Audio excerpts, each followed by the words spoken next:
मन पवित्र तो ईश्वर भी आपका मित्र। बात उस समय की है जब उड़ीसा समुद्री व्यापार के लिए काफ़ी प्रसिद्ध था। उड़ीसा के व्यापारी वाली, जावा और सुमात्रा जैसे दक्षिण पूर्व एशियाई देशों में अपना माल बेचने के लिए कार्तिक माह में जाया करते थे। यह कहानी सत्यजीत नाम के एक व्यापारी की है। कई देशों में उसका लेन देन था। सत्यजीत को अपने धनी होने का जरा भी घमंड नहीं था। मानवता के लिए उसके हृदय में पूरी श्रद्धा थी। वह दानवीर था। उसका अपना परिवार नहीं था। जो लोग उसके यहाँ काम करते थे उन्हें ही वह अपना सगा संबंधी मानता था। ईश्वर में उसकी आस्था थी। अपने साथियों से प्रायः वह कहता रहता था, मन पवित्र तो ईश्वर भी आपका मित्र। एक दिन सत्यजीत ने अपना जहाज माल से भरा और शुभ समय देखकर अपनी मंजिल की ओर प्रस्थान कर लिया।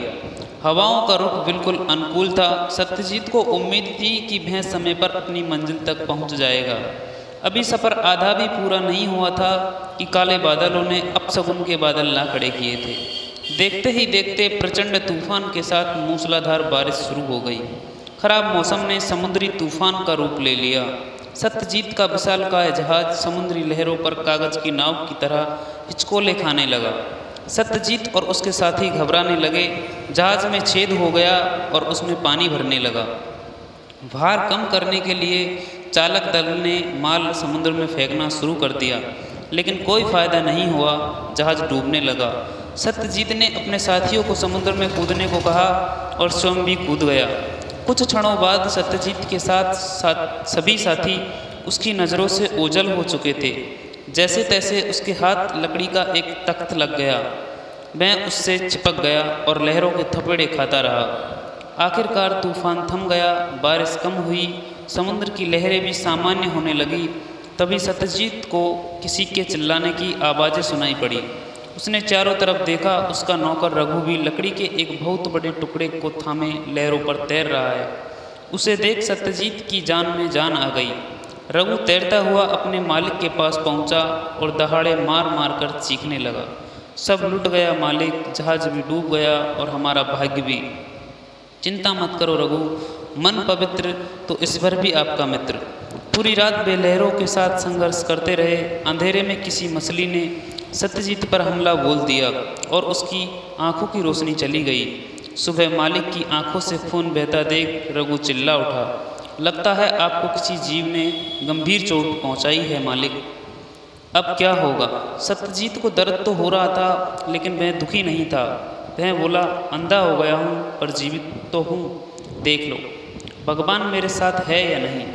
रघु भाई, किसी और किनारा नज़र आ रहा है क्या? किनारा अधिक दूर नहीं था। बिना खतरे के वे किनारे पर पहुंच गए।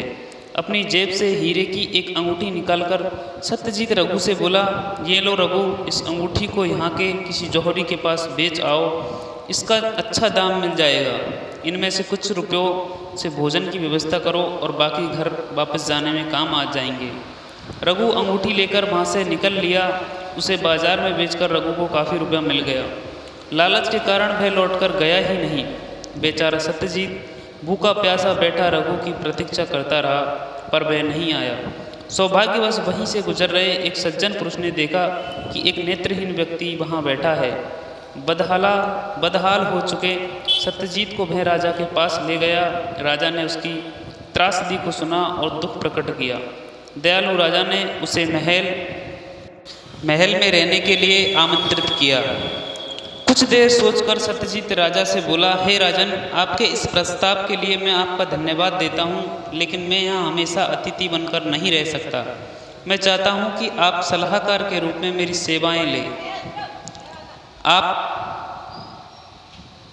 के सभी महत्वपूर्ण विषयों पर उचित परामर्श दे पाऊंगा। सत्यजीत के बड़प्पन आत्मविश्वास से राजा काफ़ी प्रभावित हुआ। उस दिन से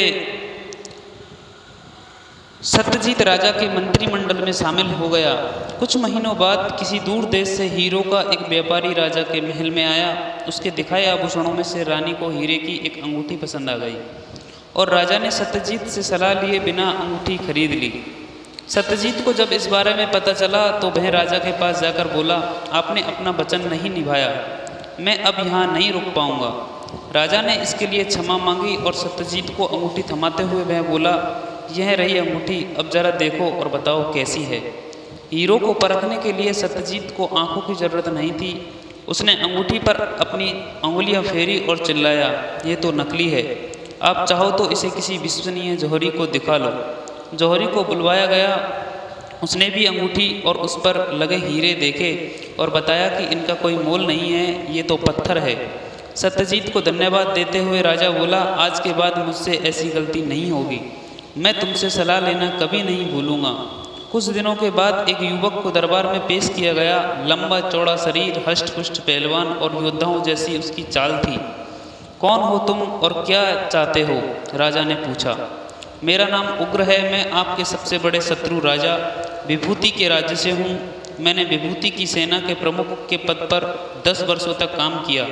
फिर एक दिन मैंने उसके सामने आपकी प्रशंसा करने की गलती कर दी। इस पर क्रोधित होकर विभूति ने मुझे निकाल बाहर कर दिया। अब मैं जाता तो कहाँ जाता, इसलिए मैं आपकी शरण में आया हूँ।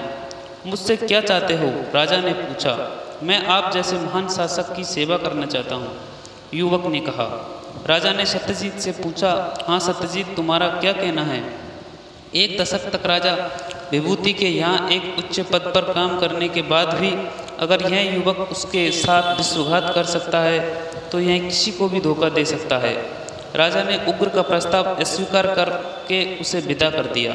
सुबह होते ही राजा ने सत्यजीत को बुलवा भेजा। मित्र, मैं किन शब्दों में आपका धन्यवाद करूं? सत्यजीत को गले लगाकर वह बोला, क्या हुआ महाराज? कल रात सुरक्षा कर्मियों ने मेरे कक्ष में घुस रहे एक व्यक्ति को धर दबोचा। यह व्यक्ति उग्र था।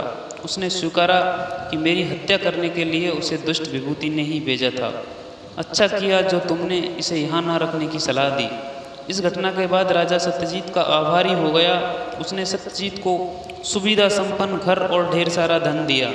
अब क्योंकि संचय करना सत्यजीत के व्यवहार में नहीं था, वह सादा जीवन जीता और अपना सारा धन पुण्यार्थ कार्यों में खर्च कर देता था। एक दिन सत्यजीत निर्धनों को भोजन करा रहा था, तभी उसे एक परिचित आवाज़ सुनाई दी। उस व्यक्ति का हाथ पकड़कर वह बोला, रघु तुम? जी मालिक। क्या हुआ तुम्हें? तुम्हारी यह हालत कैसे हुई? अपनी हालत क्या बताऊं मालिक? आज आपको यहाँ देख रहा हूँ तो आपके वे शब्द स्मरण हो आए कि मन पवित्र तो ईश्वर भी आपका मित्र। मालिक, आप सच में देवता हो और मुझे देखिए, आपके साथ रहकर भी मैं उन मूल्यों को आत्मसात नहीं कर पाया। मैंने आपको धोखा दिया, तभी मेरा ये हाल है। आपसे क्षमा याचना करने का साहस भी नहीं है मुझ में। चोरी के आरोप में आप मुझे काल कोठरी में भिजवा दीजिए।